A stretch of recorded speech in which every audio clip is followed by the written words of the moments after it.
Hey guys, C-Drama Invasion here. Welcome back to a new video. So here is my first impressions for some of the dramas I've been watching recently.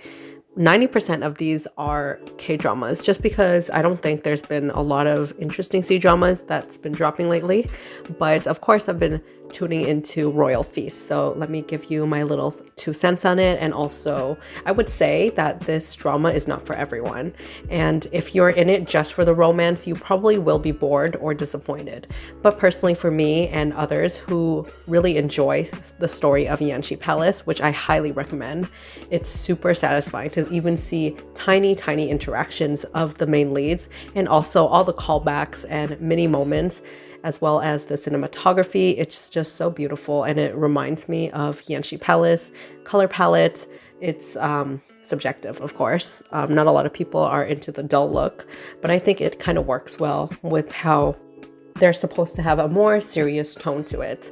Of course, this type of drama, it has 40, I think, episodes, is filled with push and pull, all these dramatic moments with loads of side characters. So if you're not into political stuff or schemes and just back and forth fighting between loads of side characters, you probably won't be into this.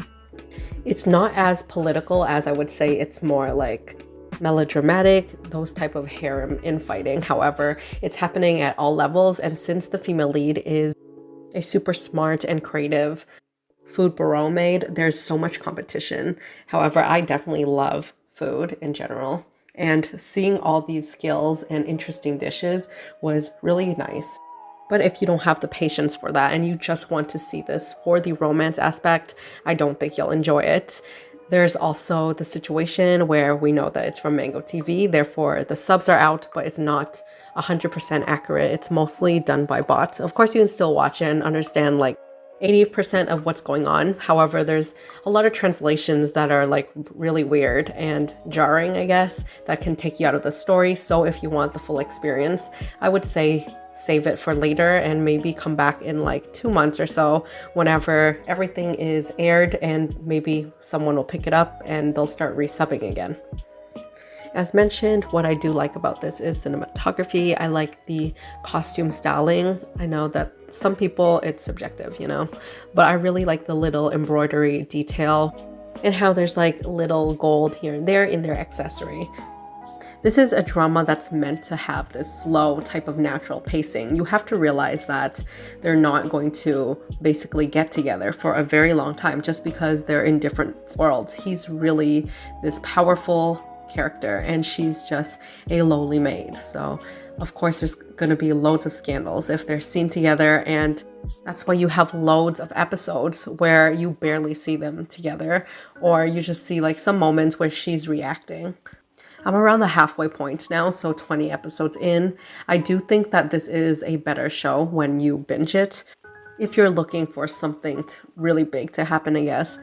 Not much happens in the first 20 episodes. There are some cute moments here and there, but this is about her story and the food bureau. In general, there's more screen time for these side characters with the various levels, their schemes, their backstories, their motivations. So for now, I'll give this an 8 out of 10, but definitely it can change. It can definitely fluctuate depending on the later half. Let me know your thoughts about this drama so far in the comments below, whether you agree or not. And now let's move on to some of the K-dramas I've been watching. Hands down, probably one of my favorite dramas that I've watched so far in 2022 is 2521. I'm like around episode 7 right now, and it's just so good. And this is a coming of age drama that's so well done on every single level. I thought that aesthetic wise it was a bit too saturated, but after a while I kind of got used to it, and it kind of works with the female lead's personality. It's just so much fun. The female lead character is a go-getter. She's not mean or anything. She just kind of has tunnel vision, and no matter what anyone says or how other characters feel around her, she's just out there to get her goal, which is to become an official member of the fencing team for the Korean Olympics. Just from the first 2 episodes alone, I knew this was going to be a really good drama. I think I really like every single character so far presented. The writing for these characters are so well done, even when you have Yurim, which is the other girl. where it kind of starts off as, oh, she's like this character that's this perfect character, and then she might become like mean or evil or annoying, but that doesn't happen at all. I think her feelings are valid, her reactions are valid, her insecurities, etc. You'll see when you watch it. And if you haven't picked it up already, I definitely recommend you do. Romance-wise, it's such a meaningful and beautiful one. It's from a friendship and inspirational romance type of story. If you watched Kim Tae-ri in other dramas or in real life interviews, her character just kind of syncs with the female lead here so much, just because she's kind of a carefree character and it's just perfectly executed because it comes natural to her. It's not annoying or cringy. Male lead Nam Joo-hyuk is so great as well. He plays a 22-year-old ex-rich guy who, because of an incident, he has to start all over again. You feel his isolation, his depression, his loneliness, and how he just wants to give up. He's working as a part-timer at this manga shop, and she's obsessed with the Full House comics, and this is how they basically met. And time again, he just gets so inspired by how carefree she is and how she's not afraid of chasing her dreams. There's so much hilarious moments and heartwarming ones as well. I love every single person in the squad. This is such a joy to watch, and the balance of these genres, from a hardworking, inspirational one to romance comedy, is just so well done. I would give this a 9.5 out of 10 so far. The next drama I'm watching is 39, and this drama is about three besties that are, I think, 39. Usually with dramas, I go in blind, and 39 is slow, but pretty good. I love Son Ye-jin, and without a doubt, her character and storyline sells the show way more than any other. When she's with the other characters, she just stands out overall. The only thing I would have to say about this drama is I don't think that so far there's anything too special about it, and it's surprisingly more depressing than I thought it would be. Maybe it's just the promotional images that gives you this like sweet, bubbly feel that you might get with Age of Youth, but with older women trying to figure out their lives, maybe have like a mid-life crisis type of thing. This does have a lot of romance, and it talks about different types of romance. I definitely appreciate that side of things, but with how the episodes kind of transformed in like episode 4 onwards, I'm not too sure if I'm liking this direction, but I'll still keep on watching. There's only 12 episodes. Overall, I have mixed feelings about this. Yes, it's good, but also I'm not too sure how I feel about it going a certain direction, and you know if you watch it. And also, I don't know if they're dividing up the time with the romance and other plots so much that I don't feel too much about the friendship right now. I think the chemistry is okay, but they can literally replace them with any other actresses and I'll be like, yeah, it's fine, I guess.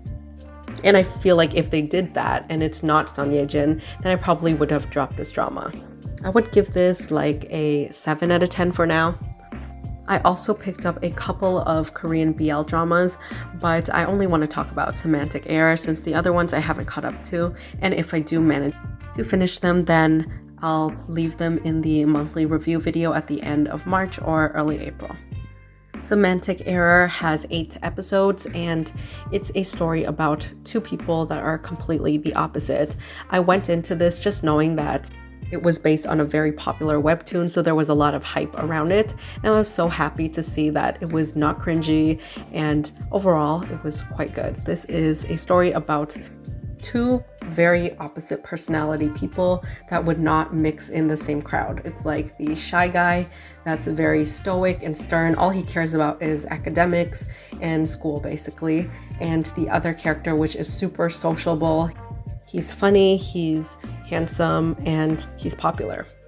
They become frenemies where the popular guy tries to get revenge on the introverted one just because he believes that this guy is the reason why he has to stay back a year or something because he failed like a assignment. It's a super fun dynamic with them basically calling each other psycho, wacko, and then you slowly see how the psycho character or the popular guy just falls for him like around episode 4 to 5. For a drama that's this short, I'm so surprised and pleasantly surprised that they worked well with the timing. A lot of KBLs, because they're so short in time and just like the amount of episodes, not a lot feel natural. I think the chemistry here is good. The writing is good as well. It's good pacing. Overall, I'm enjoying this. I would give this a solid 8 out of 10 so far. Last but not least is one of my favorite dramas so far, and it's Mystery to Iu Nakare. This is a Japanese drama based off of a very popular manga, and it follows a mystery-solving college student, and he goes through various cases.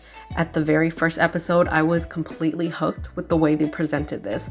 I would compare his type of comedy and line delivery close to Joy of Life and Jang Ro-yoon's type of character. He's comedic, but like here he's more in a blunt way. He's super cute though. And I can't really talk about this so much to give things away. I would just say try out the first episode, and if you enjoyed it, I think you'll have a blast with this one.